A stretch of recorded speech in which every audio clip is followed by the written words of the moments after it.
Là me vient à l'esprit l'exemple d'un chanteur, de Serge Gainsbourg, hein, qui lui est né avec l'importance de planète Jupiter-Uranus. Le Soleil est conjoint à Jupiter-Uranus, c'est-à-dire qu'il est du Bélier, il a Jupiter-Uranus en Bélier, donc tout ça, ça forme un groupe, et on peut dire qu'il va fonctionner beaucoup sur le cycle de ces deux planètes, qui est un cycle de 14 ans. C'est intéressant, par exemple, de voir dans la vie de Gainsbourg ce qui s'est passé tous les 14 ans, la moitié des 14 ans, donc tous les 7 ans. Donc, on pourrait faire 7, 14, 21, 28, 35, 42. Bon, ceci dit, avec Gainsbourg, il faut faire intervenir Saturne, parce qu'il est aussi marqué par cette planète. Donc, jusqu'à 30 ans, il a été, je dirais, plutôt sous la gouverne de Saturne. Longtemps, il a eu du mal à accepter de se lancer dans la chanson. Avant, c'était davantage la peinture, etc. Et puis à 30 ans, il se dit, après tout, pourquoi pas la chanson? Et il écrit la fameuse chanson Le poinçonneur des lilas, etc. Mais ce qui est intéressant, c'est qu'à partir de 30 ans, il va fonctionner sur le cycle de 7 ans. Donc 35 ans, 42 ans, et j'ai un livre, ou plutôt 2 livres, qui donnent tous les textes, qui s'appelle Mon propre rôle. Et bien, dans cet ouvrage, on voit, dans cette préface de l'ouvrage, on voit que les grands tournants, c'est justement à partir de 35 ans, 42 ans, 49 ans.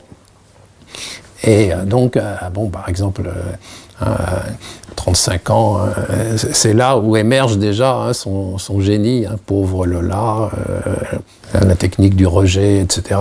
Tous ceux qui s'intéressent pourraient retrouver déjà dans ces textes son originalité, qui est apparue très nettement sous ce cycle autour de 35 ans, mais à chaque fois, il améliorait les choses tous les 7 ans.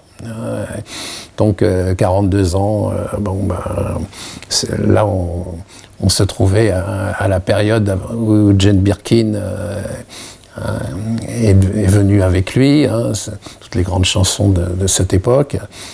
Donc là, avec lui, on a un bel exemple d'un cycle de 14 ans lié à Jupiter-Uranus. Voilà comment, quand 2 planètes sont ensemble, on peut avoir aussi cette idée du cycle.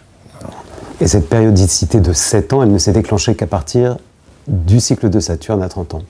Donc comme quoi, il y a les cycles qui fonctionnent de manière combinée, en fait. Justement, c'est tout l'art de l'astrologue, d'arriver à interpréter les divers cycles qui sont dans le thème astrologique.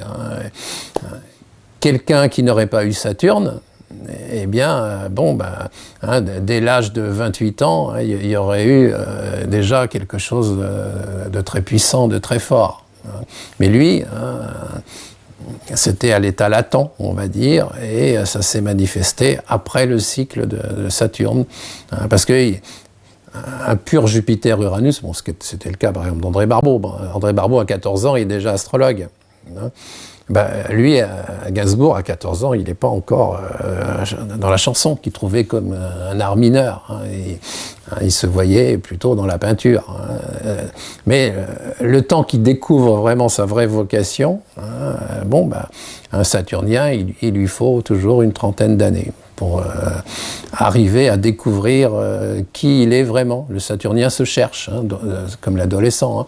Donc, jusqu'à 30 ans, il essaye toutes sortes d'expériences. Et puis, à 30 ans, en général, il commence à se fixer, à s'installer dans la vie.